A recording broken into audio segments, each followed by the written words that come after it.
Welcome to episode 25 of The Liz McMullen Show. My guest is Laurie Salzler. Welcome back to The Liz McMullen Show. Thank you, Liz. Really happy to be here. Great. So off the air, we were talking about a really fun writer's craft topic, which is a pantster versus a planner. Can you explain the difference between the two? Well, the planner, which I am not, generally does an outline for their story, and I'm not, since I'm not a planner, I don't know how well they stick to that or not, but I am a pantster true and true, which basically is we just write the story and let it go by the seat of our pants. Hence the word pantster, which is a description of is a play on that metaphor of going by the seat of your pants. And I know there are some authors out there who are definite planners. Like they can have these really elaborate designs, outlines, files, blah blah blah blah, and it helps get them organized. For me, my problem is I have some great ass binders with plans and ideas, and I know where the story is going to go, and I haven't finished the books. So I don't know if planning is working for me, and I'm very, ride by the seat of your pants in general kind of girl, and so I haven't really gotten organized enough to take it from my binders and into a into a manuscript, except for one that I finished and I'm working on. But I wonder if I short-circuited myself as a pantster and, had all this stuff planned and then, concerned about meeting the promise of the pre-writing. Yeah.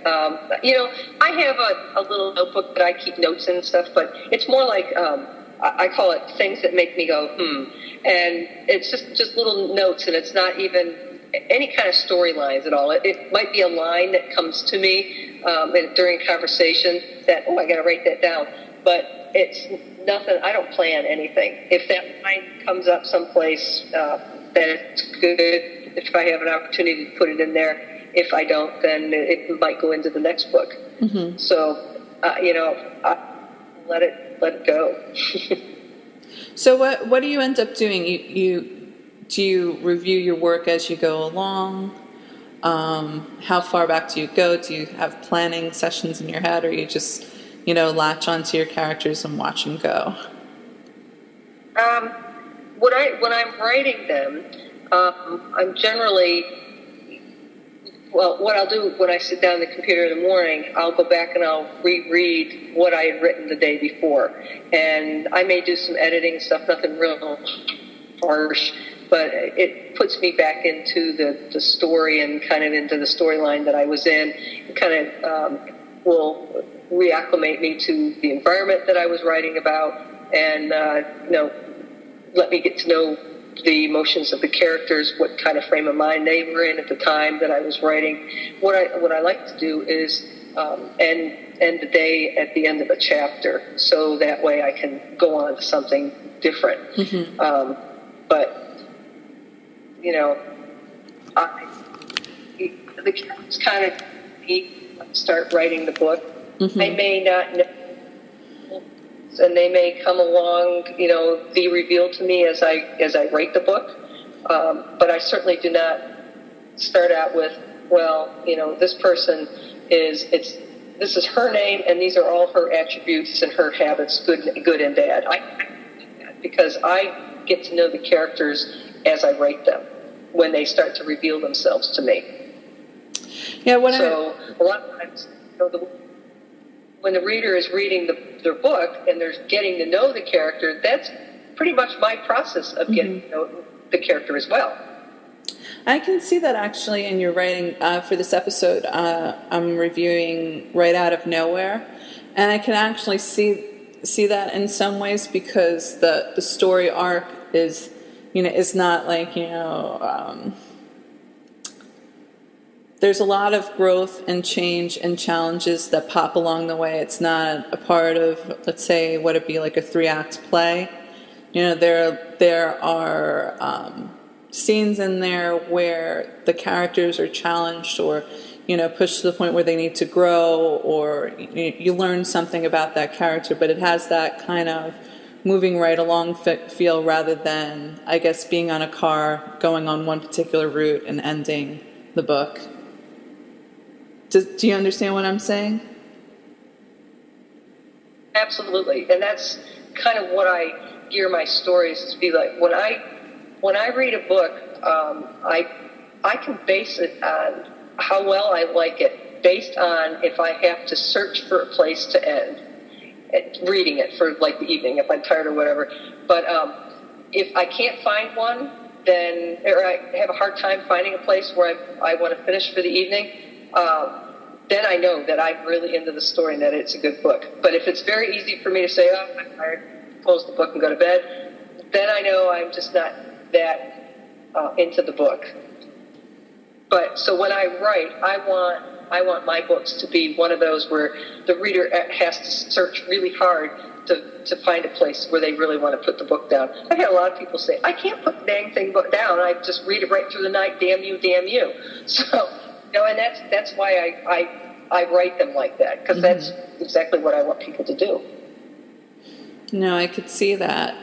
And would you mind giving the listeners a little bit, like a short description of Right Out of Nowhere? Sure. Roni belongs to a crew that conducts search and rescue for the Forestry Service in the Bitterroot Mountains of Idaho. And she has a little bit of a issue, a little bit lost herself. She's alone, and she's in love with her brother's wife, so she's in love with her sister-in-law, and who is straight, and obviously.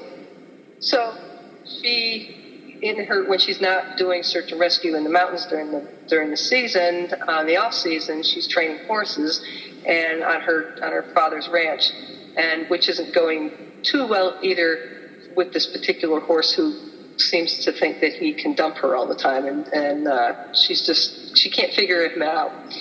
Now, Selena Ayala is assigned to fill an empty spot with the crew because Beth, who is her sister-in-law, she's pregnant, so she didn't make the trip up the mountain this year because she's very close to having the baby. So Selena comes on board, and Roni had some hesitations about wanting to have somebody that's not family to come up and work with them. And basically her boss from the Forest Service said, nah, you don't have a choice. So Selena and Roni come together and meet under kind of a weird circumstance. And they learn to trust each other. A lot of these issues that they're going through are matters of life and death. So the story goes along. There's a couple little weird arcs in there that they're kind of fun. Right? And so Selena has a girlfriend, an ex, that comes on board or on scene, and she's in and out and stuff, and so it puts both of them on a little bit shaky ground as to what they expect of each other. Sparky's the name of the horse that keeps on tossing Roni, right? Is that the name of the horse? Yep. Okay. For some reason, I didn't write that one. So one of the things that, listening to your description and also having had read it, Roni is stuck. But when you're stuck, sometimes when you're so used to living a certain way, anything that comes in conflict with what you've put, the position that you've put yourself in, or where you think this is just the way life is, whenever there's conflict like that, for example, having somebody who's not family coming up, there's the immediate resistance to change. No matter good, bad, or whatever, I don't want change, is what I think Roni is saying. And then, in order to get her in a pickle where she has no choice but to cope, Roni decides that, it's a nice day out and she's laying in the grass, relaxing, and falls asleep. She falls asleep topless because apparently it was hot, and she decided not to wear a sports bra, but since they're in the middle of nowhere, she didn't think she had to worry about it, so she had taken her shirt off and fell asleep. Selena, who wasn't supposed to show up for a while, shows up and finds her half naked, and when she opens her eyes, she can't see. She has temporary blindness. And Selena comes in and has a certain way about her that didn't invoke Roni's desire to resist. There was just something about Selena that was just so natural and comforting that she allowed herself to be nursed by her and took her advice immediately rather than resisting it. And that was her introduction to Selena. And the reason why I asked about Sparky is Sparky is a good metaphor for Roni not understanding why something isn't working. She knows it isn't working. She keeps getting tossed on her ass by Sparky. And it happens out of nowhere, and she doesn't know what to do about it. And so one day, Selena said, "Can I just watch you, with the horse? And then I'll see if I can help you out with why these things are happening." And so she's going around the horses, on the horse. Roni's fine, the horse is fine. And then she kind of relaxes and is going to let Sparky make is it a boy or a girl? Boy. Sparky make his own. Gelding, a boy. A boy. And so the moment that she kind of relaxed was the moment she got tossed. And apparently, since Sparky had been abused, that whenever he wasn't being tightly controlled, it made him uncomfortable and freak out. And that's why, that was Selena's assessment.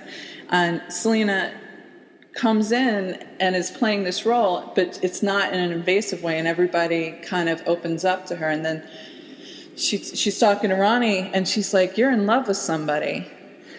And Roni's like, "What are you talking about?"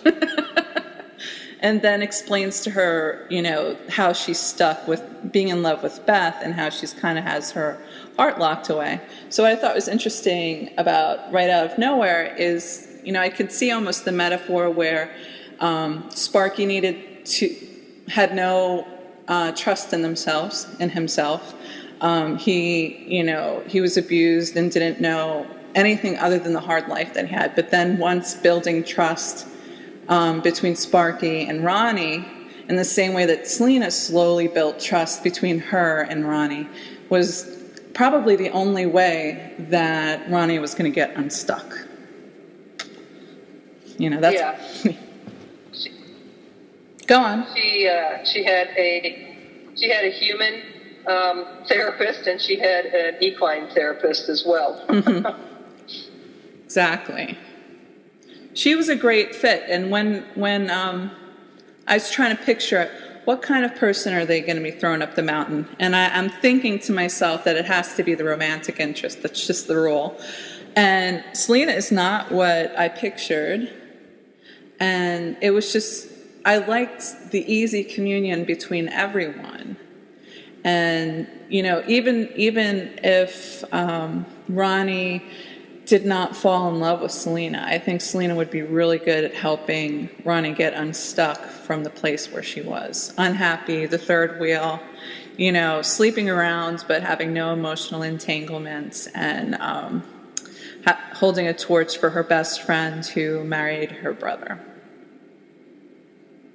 Yeah, she was very supportive of her, and she kind of let Roni figure things out herself. She didn't really point her in the direction and tell her. She just kind of said, well, kind of alluded, maybe hinted at certain things that Roni could think about, and all of a sudden Roni would come to the right conclusion. Mm-hmm. And she really more confidence and trust in herself, because that's really what it all boiled down to. Mm-hmm.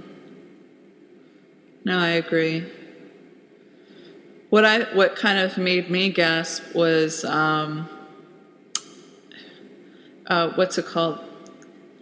Beth. This is further down the line where Roni has a concussion of sorts, and she has to actually stick around because they had a little tangle with the cat. What type of, was it like a bobcat or a mountain lion? I can't remember. A mountain lion. A mountain lion. And she had gotten injured, and so had her horse. And so she had to stick behind, and she was sleeping, and then she woke up unceremoniously by Beth, kind of, planting herself in the bed. Are you dead? Not dead, but my head is killing me. Why are you walking around like an elephant? But what surprised me is, when Beth said, maybe I should have been a lesbian or something like that. And that kind of phrase, if it had popped out before Roni had a discussion with Selena, then it might have caused a pitter-pat or, an interest in exploring it, even though that would only mean disaster. That line surprised me. Well, by then, Roni had learned a lot about herself, and she learned, she was falling for Selena, and she was actually starting to see Beth as more of a family member than a love interest. And she figured out that the different types of love, just like Selena had described to her, she was finally starting to understand that the love that she felt for Beth was more a family member rather than a lover.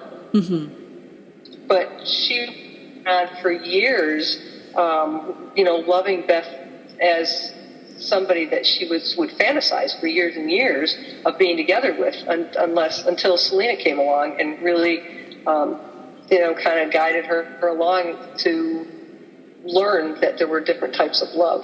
Mm-hmm. And, now that I think about it, the kind of friendship or love that you have with somebody that you've been an adolescent with, it kind of, unless it evolves, and it can't evolve if you don't have a relationship. In isolation, it continues to have the level of maturity for most people where it was born, which was in high school. It's like, I'm in love with her. She can't love me, but I'm still going to love her. It can't grow beyond that. And then when she came back from college and saw Jeff, her brother, and Beth together, who had bonded because they missed Roni so much, it was in some ways it's kind of like a cruel twist of fate. Oh, my best friend that I spent all this time with, and I loved her so completely, and she was so special to me, and then my brother and her get together because they miss me, and now I'm the third wheel instead of the, I guess, nucleus. I totally saw that happening.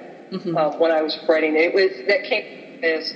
When I was writing it, I was trying to figure out how I was going to get Beth and Jeff together, and so that they were, and they didn't even have to be a couple at that point either, but it just came so naturally that they missed Roni so much because they were just, it was the threesome. They were always together, and then when Roni went away, they missed her so much that they looked to each other and realized that they were falling in love. Mm-hmm. So, being third wheel on that deal, but and she carried that weight of that wheel for so long until Selena came along. Mm-hmm. And I think I feel like Selena had a little heart to heart with Jeff, and for Jeff, he had when Roni has an explosion and goes off on him and then disappears, because that's what she does when she's feeling off center. She just needs to split. And one of the lines that I thought was very poignant was like, I had no idea how much you were hurting. And how could they know? Right. But then again, how could she tell them? Right. She could. It was just she had so much bottled up inside her that if she would have let even an ounce of that out, everything would have come out. Mm-hmm. So she had to put up those walls, protect herself, and to protect Jeff and Beth as well. I mean, if they knew how bad that she had been hurting and that she was in love with Beth, I mean, it would have been a horrible mess. And it would have been a mess, because like how do you deal with that information, and is it going to create resentment or jealousy or anxiety? What's it going to do to the family, especially right. Further down the line? Do you think since Beth was pregnant? Yeah, well, that's really the end in some ways, that making another life, and it's one thing to be boyfriend and girlfriend, or even just to be married, but then a baby comes into the picture, and that's something that belongs just to Beth and Jeff. Not that she can't be the awesome aunt, but it's like the ultimate. Yeah, we have a special. She didn't have that special bond that Jeff and Beth had together because they were lovers, and the having a child together is almost like the last straw. Like there's no way that she could share that. She could only be on the outside. She could almost ignore that they were married when they were up on the mountain, and she could ignore the fact that they slept together. Once Beth became pregnant, that really sealed the deal. Then all those realizations of that she really was the third wheel really came and hit her hard. I liked the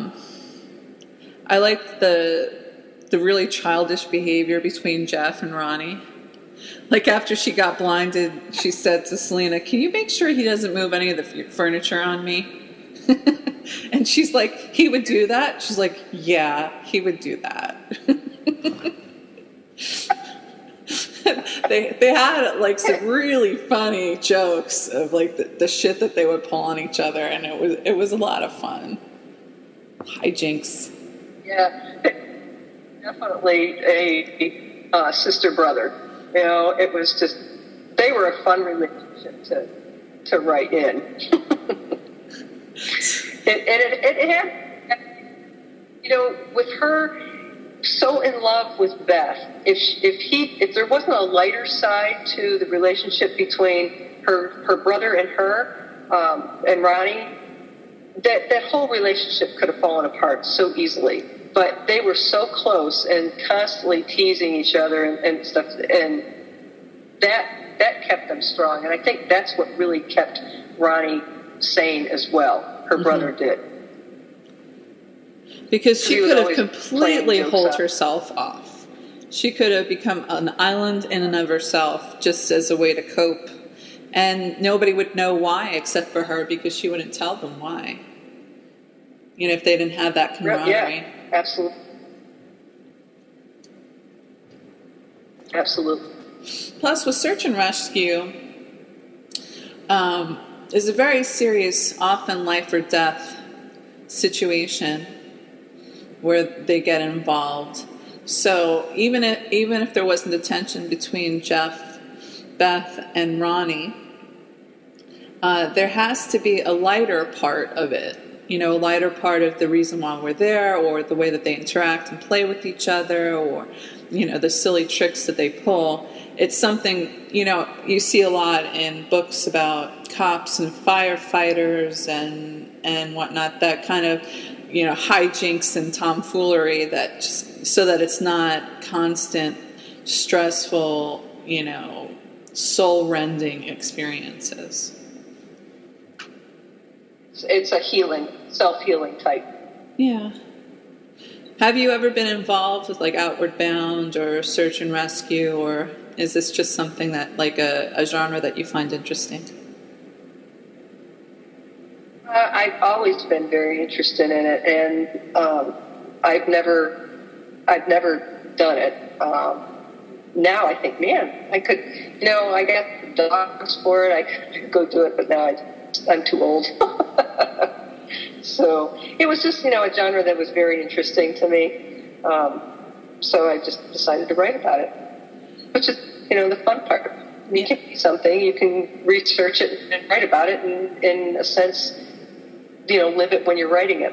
Yeah, you get to go there. You get to go to those places and experience those things, and the little enjoyable ride called creative writing, where you can go there. You can think, you can be those things and experience those things that may, make your heart beat a little faster, or those critical moments. One of the things that I wish, because there are a few times where we get to know that Jeff's an awesome tracker. I almost, in my head, like if I was to write another scene in there, I could see, for whatever reason, Jeff having to track Selena and Roni because they got into some kind of hairy situation. Because I'm always fascinated with trackers, like people. Go ahead. Yeah. Well, when I wrote the book, the point of view was only. It was written only from Roni's point of view. Period.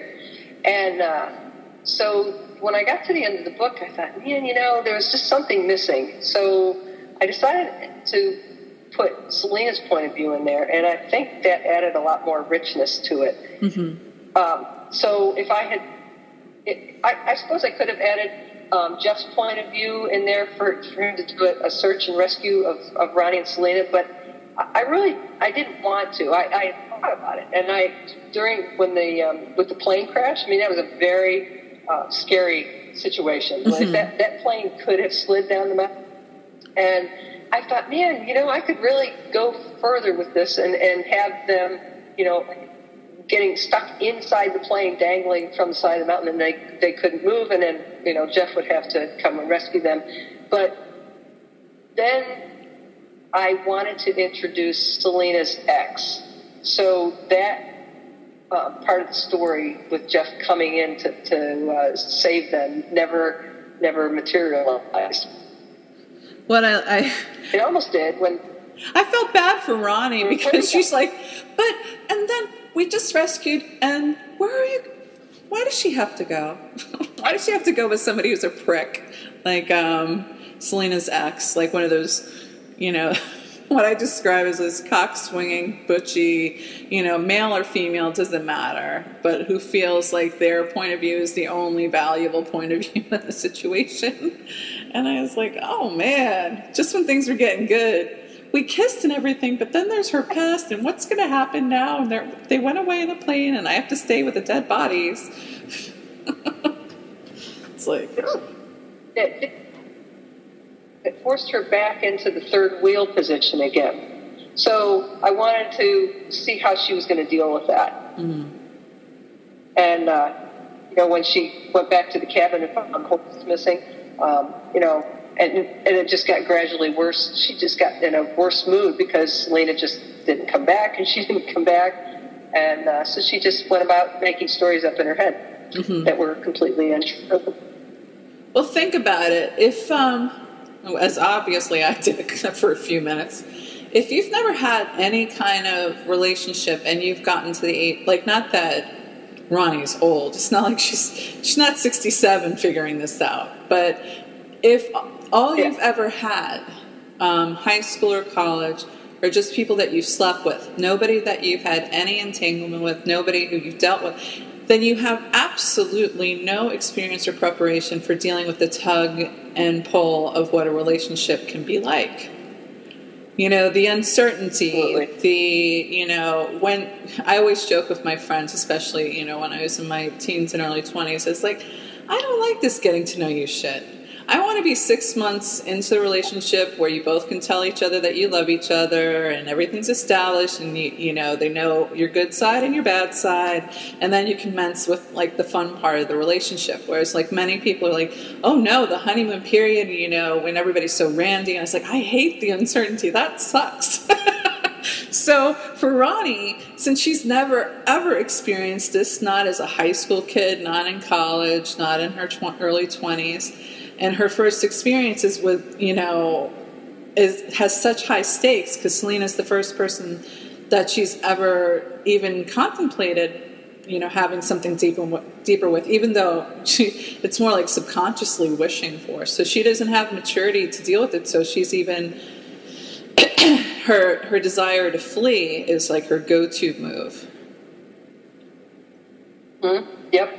Well, and it was, part of her was buried as well. Her star instructor basically threatened her, with her grades and stuff like that. So she had a little bit of an affair with her, even though she wasn't in love with her. She was kind of having to put up with some of that stuff.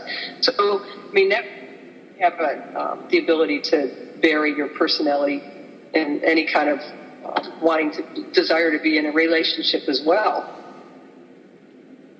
So, which is probably why she wanted to stay with Beth. She hung on to, her fantasies of having a relationship with a Beth because it was just safer for her. Even though it was in her own head, it was just safe. Did you ever see the remake of Sabrina? I think no. It came out in the 90s. So Sabrina's in France, and she kind of went to France because the guy that she's in love with is a playboy and doesn't know she's alive and blah, blah, blah, blah, blah. So her boss, she was working for a magazine company, and I think she was kind of like a gopher role, and didn't understand French and was kind of lost all the time and a little bumbling. And one time she's sitting down in a cafe with her boss, and her boss, sexy French woman, goes, "Flaws are dangerous things." Falling in love with somebody who's a fantasy. They have no flaws. They don't do anything. To have a push and pull. She didn't realize that the guy that she was in love with was kind of a shallow jerk, but she loved him because he was beautiful and he was charming. And the French woman's like, illusions are dangerous things. They have no flaws. And Beth had no flaws. She could just love Beth wholeheartedly. She didn't have to deal with any of the things that comes along with having an adult, intimate relationship with a partner, whether it's heterosexual or gay.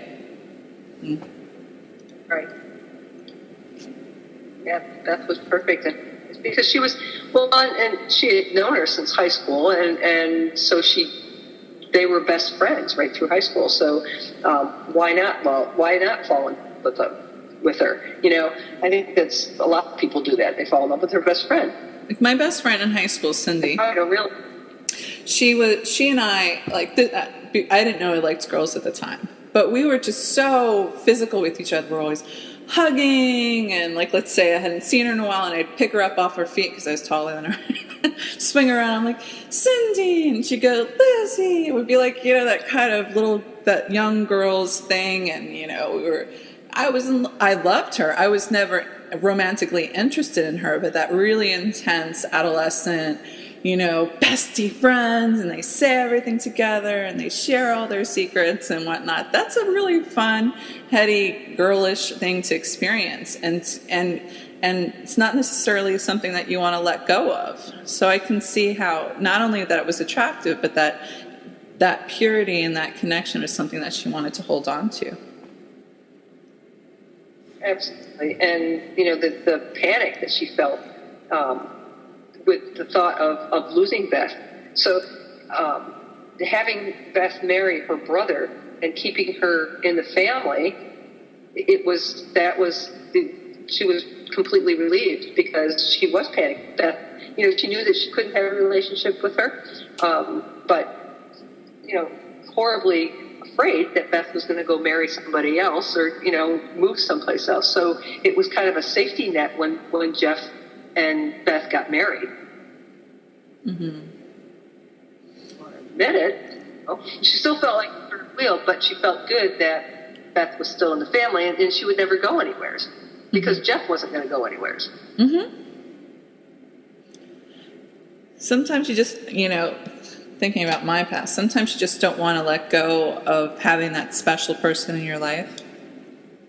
Someone who like you value and you have that really tight relationship with, and you don't want to let go of it, whether or not it's a healthy thing. You're like, but I love this person. She's like my best friend. We're the most important people in each other's lives, you know. And even though it was a second best thing because of the relationship that developed between Jeff and Beth, she still got to hold on, sort of. It wasn't exactly healthy and it wasn't exactly what she wanted, but she still got to keep it. It didn't get snatched away from her, you know. Yep. But so when Celine and her relationship started evolving, she learned to gently let go of Beth.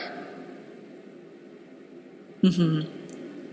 Or even, you know, I think also with the way that things ended, or at least the way things resolved with Beth, I think that she'd have a stronger relationship with Beth now that she no longer has to have it tainted by infatuation. Yep. Yep. So, you have a new book in the works called Positive Lightning, and it's going to be coming out next year. Can you tell the listeners a little bit about it? Yes, about a dog trainer who is solicited by a blind woman who cannot get a seeing eye dog through the conventional methods of going through a guide dog school. So Kate Winters, who is the dog trainer, she gets this puppy that she starts raising for Faith Hutchins, and they become friends to begin with, because they are just, trainer is working for the blind person. And so they go through a lot of trials and tribulations. So it's an interesting relationship that they start out with. They become really, really good friends first, and then whatever happens afterwards happens, and I'm not going to divulge anything else. No, you don't have to. But and for those of you who are interested in getting a little bit of a taste, her first chapter is a part of Lizzie's bedtime story. She read it for us for episode 8, so you can look on the website and have a listen and get excited to have the opportunity to buy a copy of your very own when it comes out. So we're going to do a book giveaway where you can get the book of your choice signed however you would like. And in order to get into the pool, because I take your correct answers and I put you in a pool, and then I use a number randomizer to choose which one of you would become the winner. You have to email a correct response to the Liz McMullen Show at gmail.com. So, Laurie, why don't you tell us what the magic question will be and from what book it is referring to? The book that it refers to is from my debut novel, A Kiss Before Dawn. And the question is, what is the name of the horse that Mary Jo rode? It was one of Chris's horses. So I need the name of that particular horse. A horse, of course. So give us the name of that horse and email it to the Liz McMullen Show at gmail.com.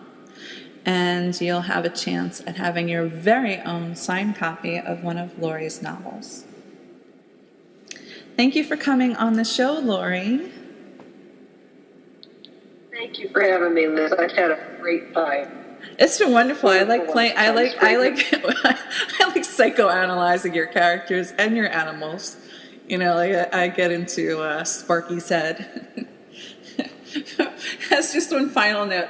I think it's awesome that Sparky went from the horse that tossed the crap out of poor Roni, making her brains rattle in her skulls, to being the savior, which in order to find out what I am talking about, you're just going to have to pick up a copy, your very own copy of Right Out of Nowhere, to find out what wonderful, heroic things Sparky did. So thank you again for coming on the show, Laurie. Hopefully, we'll see you a little bit further down the line, either for another story or another episode. Absolutely. Thank you again. I really appreciate it. Glad to have you.